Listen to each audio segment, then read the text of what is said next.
여러분 안녕하십니까? MBC 뉴스데스크의 광주 전남권 소식입니다. 더불어민주당 이재명 후보의 선거운동을 총괄할 선거대책위원회에 광주 전남 인사들이 대거 참여했습니다. 보수와 진보 진영 인사가 고르게 발탁된 통합선대위라는 평가가 나오는 가운데 호남 민심을 전달하는 창구 역할을 할 지역 인사들의 기대가 쏠리고 있습니다. 주현정 기자입니다. 이재명 제21대 대통령 더불어민주당 후보가 엄지손가락을 치켜세웁니다. 이 후보의 선거운동을 총괄할 진짜 대한민국 선거대책위원회는 이념과 계파를 뛰어넘는 통합, 골목골목 현장 목소리에 귀 기울이는 경청을 기치로 내걸었습니다. 내란 종식, 민중 회복, 6.3 대선 승리하자! 총괄선대위원장 7인에는 코로나 대응 최전선에서 활약했던 광주 출신의 정은경 전 질병관리청장이 발탁됐습니다. 팬데믹은 극복을 했지만 폭정과 내란으로 우리 일상이 다시 무너졌습니다. 우리들의 평범한 일상을 다시 되찾고 또 더 나은 미래를 준비하기 위해서는 지혜롭고 유능한 대통령과 정부가 필요하다고 생각합니다. 광주 전남 최다선 박지원 의원은 공동선대위원장과 고문을 맡았습니다. 박 의원은 정청래 의원과 함께 이른바 골목골목 선대위 광주 전남 위원장에도 이름을 올렸습니다.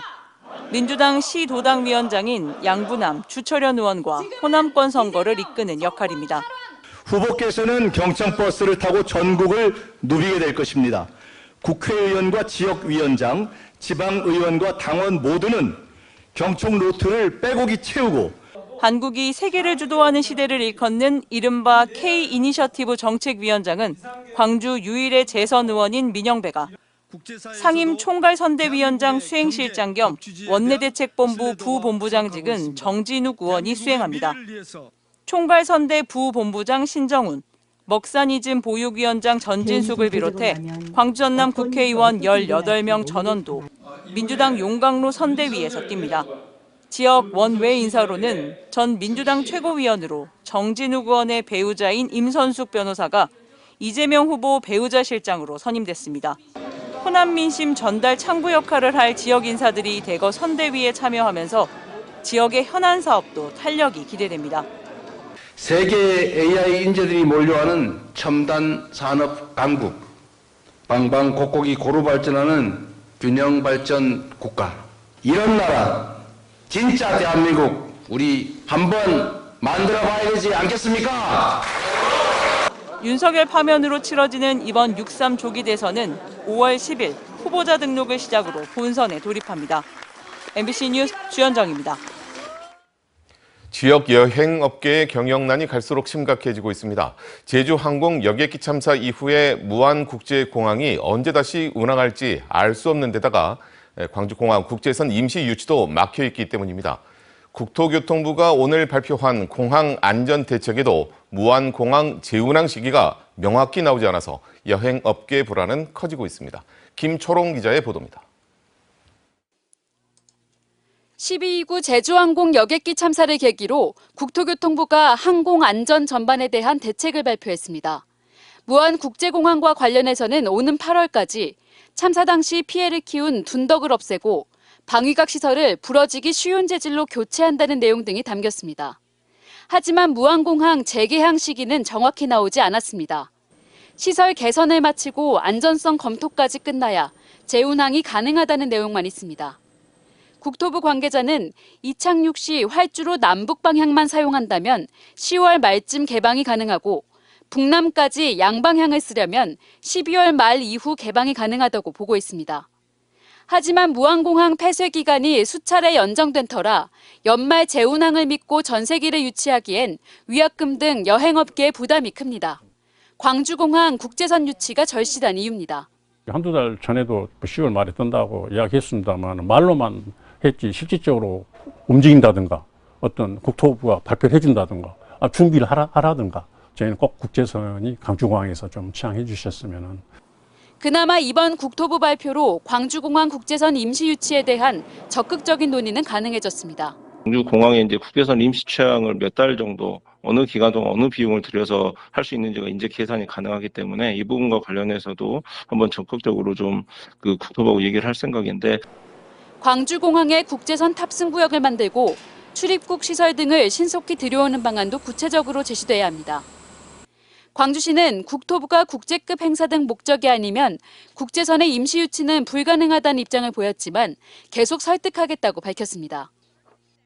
코로나 당시 대출을 받아 버티다 지난해 비상계엄 사태와 제주항공 참사 등으로 경영난이 가중된 지역 여행업계.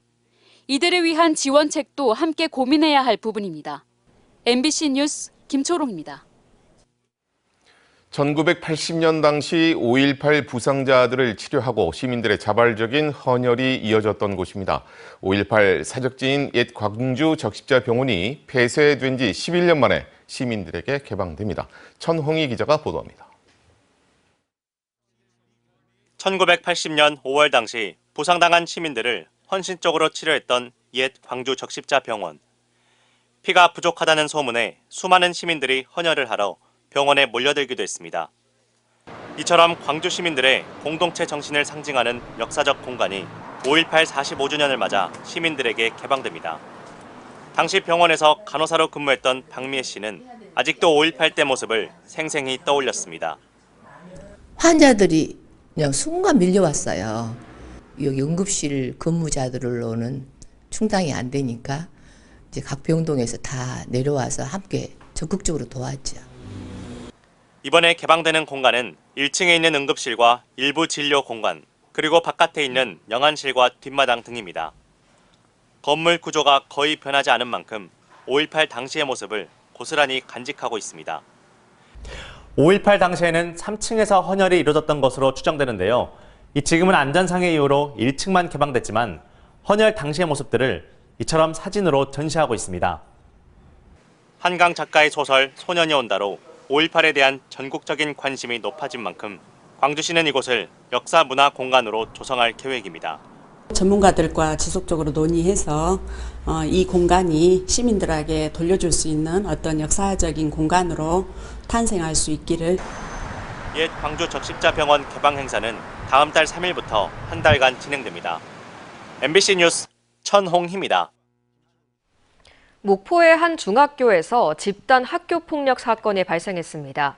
가해 학생들이 후배들에게 싸움을 시킨 뒤 영상을 촬영하는 등 수위 높은 괴롭힘을 가한 것으로 알려져 교육당국과 경찰이 수사에 착수했습니다. 안준호 기자가 취재했습니다.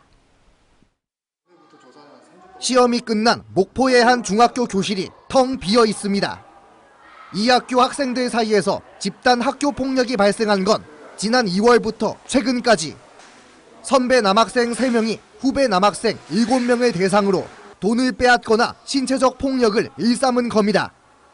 특히 가해 학생들은 피해 학생들에게 서로 뺨을 때리게 하거나 스파링을 시켰는데 상대방을 실신 상태에 이르게 하는 일명 기절놀이도 포함됐습니다. 일부 행위를 영상으로 촬영해 SNS에 올리기도 한 것으로 나타났습니다. 4월달 들어서 갑자기 이제 교차례가 더 심하게 노니까 아마 그게 학생이 이제 부모한테 얘기가 되고. 가해 학생 중에는 현재 보호관찰 대상자와 함께 현직 기초의원의 자녀도 포함됐습니다. 사안의 심각성을 인지한 교육당국은 가해 학생들을 출석 정지하고 피해자들과 분리 조치했다고 밝혔습니다. 교육기관에 가서 성실하게 이수를 하고 교육적 효과가 나타나려면 관리할 수 있는 인력이 필요합니다. 그래서 인력 지원을 포함한 별도의 대책들을 현재 수립하고 있는 중입니다. 교육당국은 학교폭력 담당 조사관을 학교에 파견하는 등 본격적인 진술 확보에 나섰습니다. 가해 학생들에 대한 처분은 오는 6월 학교폭력 대책심의위원회를 통해 결정될 예정입니다. 피해자 측에 고발을 접수한 경찰도 가해 학생들을 피의자로서 출석 요구하기로 하는 등 사실관계 파악에 나섰습니다. MBC 뉴스 안준호입니다. 순천의 한 분양전환 임대아파트 주민들이 분양잔금을 다 냈는데도 은행 근저당권이 해소되지 않아 재산권 행사를 못하고 있습니다. 건설사가 주택도시기금을 상환하지 않고 부도 상환까지 가면서 피해가 커지고 있는 건데요. 이 문제를 두고 순천시와 당국이 대책 마련에 나섰습니다. 유민호 기자입니다. 순천시 연양동의 한 아파트입니다. 총 757세대 가운데 101세대는 은행에 근저당권이 설정돼 있습니다. 임대에서 분양 전환을 하면서 입주자가 잔금까지 다 치렀지만 아직 근저당이 말소되지 않은 겁니다. 원인은 임대사업자의 부도. 건설사가 주택도시보증공사에서 빌린 주택기금을 갚지 못했고 자금난으로 부도 상황까지 가면서 일부 세대가 은행에 근저당이 잡힌 겁니다. 결국 근저당이 잡힌 세대는 보증금과 잔금까지 2억 3천만 원을 들이고도 부도난 건설사로 인해 세대당 7,300만 원의 빚이 남았다고 분통을 터뜨립니다. 주민들은 재산권 행사가 막힌 데다 혹시 집이 경매에 넘어가지 않을까 불안합니다. 해결되지 않은 불확실성에 대한 이 두려움이 날마다 진짜 가슴을 후벼 파는 우리 주민 모두가 다 그런 마음일 거예요. 피해 세대는 대책위원회를 꾸려 공동 대응에 나섰습니다. 우선 경찰에 건설사를 고발했고 순천시와 국토교통부 등에 사태 해결을 위한 대책 마련을 촉구했습니다. 다 돈도 다 내고 모든 걸 다 해결했는데 우리는 정상적인 방법으로 해결을 다 했어요. 해결을 다 했는데 우리 것만 고스란히 그냥 우리만 피해를 101세대만 엄청난 피해를 본 것이죠. 순천시는 국토부, 은행, 주택도시보증공사 등과 대책을 모색하기로 했습니다. 우선 은행이 건설사를 상대로 기금을 상환하도록 조치하고 입주민에 대한 경매 집행 보류 등을 요청하기로 했습니다. 국토부도 최근 피해 입주자 순천시와 면담을 통해 내용을 전달받았으며 정확한 사실관계를 파악 중이라고 밝혔습니다. MBC 뉴스 유민호입니다. 전남대병원의 새 병원 건립 사업이 정부의 예비 타당성 조사를 최종 통과했습니다. 이에 따라 전체 사업비의 25%인 2,400억 원은 국비로 지원됩니다. 새 병원은 오는 2034년까지 현재 전남대병원 등 22만 제곱미터 부지에 1000여 병상 규모로 건립됩니다.